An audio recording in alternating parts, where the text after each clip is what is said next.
Vinod he's my student. நான் class எடுக்கும் போதெல்லாம் ரொம்ப சோகமாக இருப்பான். லாஸ்ட் பெஞ்சில் தான் உட்காந்துருப்பான். யார் கூடயும் மிங்கிள் ஆக மாட்டான், என்ஜாய் பண்ண மாட்டான். ஒரு சிரித்து நான் பார்த்தது கிடையாது.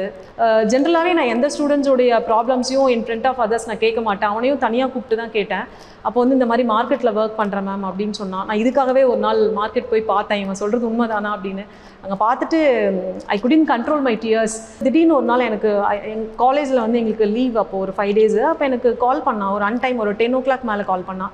மேம் 5 days காலேஜ் லீவு, எதனால் நோட்ஸ் எல்லாம் அனுப்புங்க அப்படின்னா. இல்லைடா லீவு, நீ என்ஜாய் பண்ண அப்படின்னு.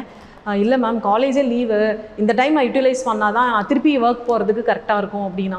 கண்டிப்பாக இவனுக்கு ஒரு சப்போர்ட் மானிட்டரியாகவும் நான் மானிட்டரியாகவும் சப்போர்ட் கிடச்சிதுன்னா இன்னும் கொஞ்சம் பெட்டராக இருக்கும். அவன் சிஏ படிக்கணும்னு ஆசைப்படுற ஒரு ஸ்டூடெண்ட்டு.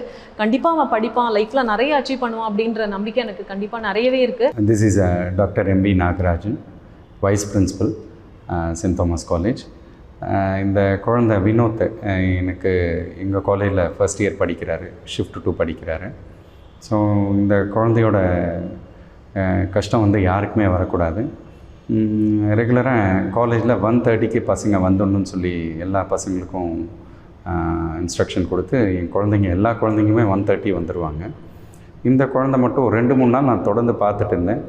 1:35 ஆச்சு, 1:40 ஆச்சு, எதுக்குப்பா லேட்டாக வரீங்கன்னு சொல்லிட்டு ஒரு 2-3 நாள் ட்ராக் பண்ணி அப்புறம் ட்ரேஸ் பண்ணி கேட்கும்பொழுது சொன்னார், சார் வீட்டில் கஷ்டம் சார், நான் காலையில் வேலைக்கு போயிட்டு நான் என்னோடய ஏர்னிங்ஸில் தாங்க சார் அம்மா அப்பாவையும் நான் கேர் எடுத்துக்கிட்டு நான் வந்து என்னோடய காலேஜ் ஃபீஸையும் கட்டுறேன், ரொம்ப கஷ்டத்தில் தாங்க சார் இது பண்ணுறேன்னு சொன்னார்.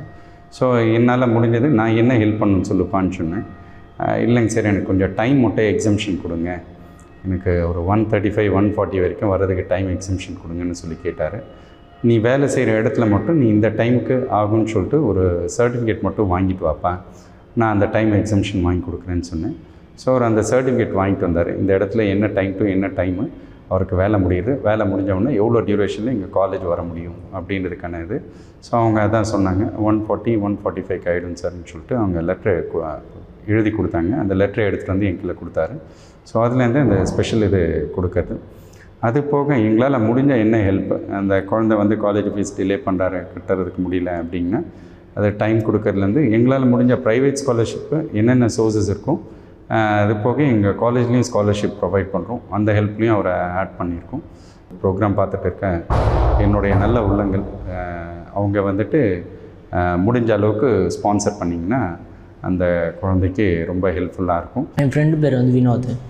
அவன் வந்து ஏன் தான் டெய்லி கிளாஸில் வந்து ரொம்ப சோகமாகவே இருக்கான், எப்போ கேட்டாலும் சோகமாகவே தான் இருக்கான். ஏன்டான்னு கேட்டால் நான் வந்து நைட்டு ஒர்க் போகிறேன், மார்னிங் வரக்கு 2 மணிக்கு ஆகிடுதா அப்படின்றான். ஏன்டா அது கொஞ்சம் கம்மி பண்ணிக்கலாம்ல, கொஞ்சம் டைமிங்லாம் கம்மி பண்ணிவிட்டு நீ போகலாம்ல வேலைக்கு, ஏன்டா அப்படின்னு முடியாதுடா, ஃபேமிலியை நான் தான்டா டேக் பண்ணோம், என்னால் ரொம்ப முடியாதுடா, அதனால் நான் போயிட்டு தான்டா ஆகணும் அப்படின்னு சொல்லி. இந்த வாழ்க்கை வந்து நம்ம என்ஜாய் பண்ணுற டைமு. இப்போ நீ என்ஜாய் பண்ணாமல் இப்போ நீ கஷ்டப்பட்டனா அப்போ பின்னாடி எப்படிடா இருப்ப, இப்போ நான் பட்டாதான்டா கொஞ்ச நாள் நான் நல்லா இருக்க முடியும் அப்படின்னு நான் சொல்கிறான்.